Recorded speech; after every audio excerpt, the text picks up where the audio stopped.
BJP के 15 से 20 विधायक करेंगे बगावत, कांग्रेस के हाथ के साथ बीजेपी विधायक। कांग्रेस ने बीजेपी में सेंधमारी की कर ली है तैयारी। कभी सक्सेस हुआ था ऑपरेशन लोटस, अब ऑपरेशन पंजा की बारी।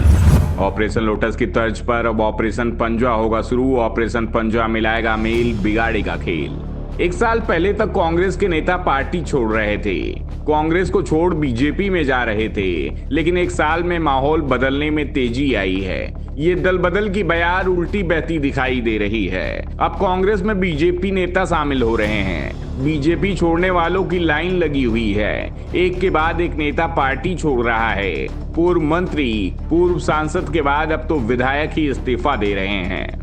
और अब ये दावा किया जा रहा है कि एक दो नहीं बल्कि एक दर्जन से भी ज्यादा विधायक बीजेपी छोड़ने का मन बना रहे हैं। दरअसल कर्नाटक बीजेपी में बवाल मचा हुआ है। यहाँ पार्टी के राष्ट्रीय महासचिव संगठन बीएल संतोष और येदियुरप्पा समर्थकों के बीच टकराव सड़क पर आ चुका है। संतोष खुलकर येदियुरप्पा समर्थकों पर आरोप लगा रहे हैं, तो दूसरी ओर जवाब भी भरपूर मिल रहा है, जिसके बाद ये तय दिखाई दे रहा है कि कर्नाटक बीजेपी में फूट पड़ रही है। बीएल संतोष को ही कर्नाटक विधानसभा चुनाव में हार का जिम्मेदार माना जाता रहा है, लेकिन वो संघ की पसंद है। ऐसे में पार्टी संतोष को किनारे भी नहीं कर पा रही है, उल्टा उन्हें बड़ी जिम्मेदारी सौंप रखी है। लेकिन इससे कर्नाटक बीजेपी में बवाल मचा हुआ है। कांग्रेस नेता खुलकर दावा कर रहे हैं कि बीजेपी और जेडीएस के करीब 20 विधायक उनके संपर्क में हैं और बातचीत अंतिम चरण में चल रही है। इसमें से बीजेपी के विधायकों की संख्या 13 से 15 के बीच बताई जा रही है। बीजेपी हाईकमान को भी इस बात का एहसास है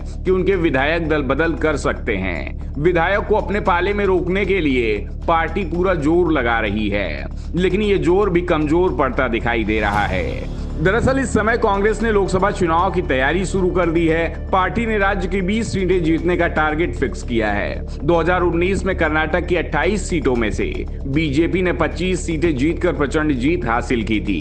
कांग्रेस जेडीएस एक सीट जीतने में सफल रही थी और बीजेपी समर्थित एक निर्दलीय उम्मीदवार ने भी एक सीट जीती थी।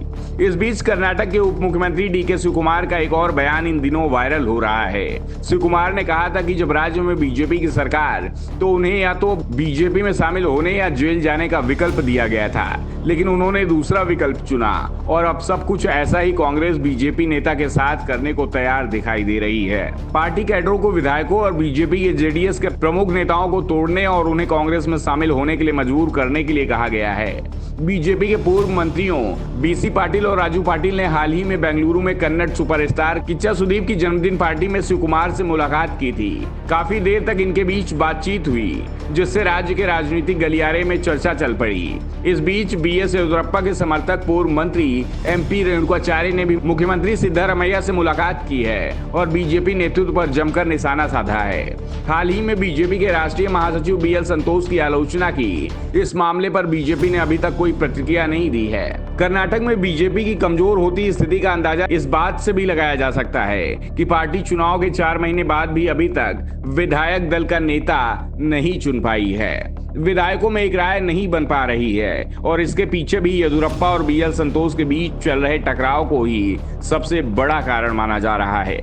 वैसे सिर्फ सेंधमारी बीजेपी में ही नहीं हो रही है, जेडीएस भी इस बार बेहद कमजोर दिखाई दे रही है। इस बार जेडीएस का प्रदर्शन उसके मजबूत गढ़ दक्षिण कर्नाटक में बेहद कमजोर रहा है। यहाँ वो कांग्रेस से हार गई थी। विधानसभा चुनाव में सिर्फ 19 सीटें जीतने में कामयाब रही, लेकिन अब ऑपरेशन पंजा से चिंतित है। कांग्रेस 10 से अधिक विधायकों को तोड़ने के लिए तैयार है और पार्टी को झटका देने की योजना बना रही है। फिलहाल ऑपरेशन पंजा कितना सक्सेस होगा, ये तो आने वाले बस कुछ ही दिनों में दिखाई देगा।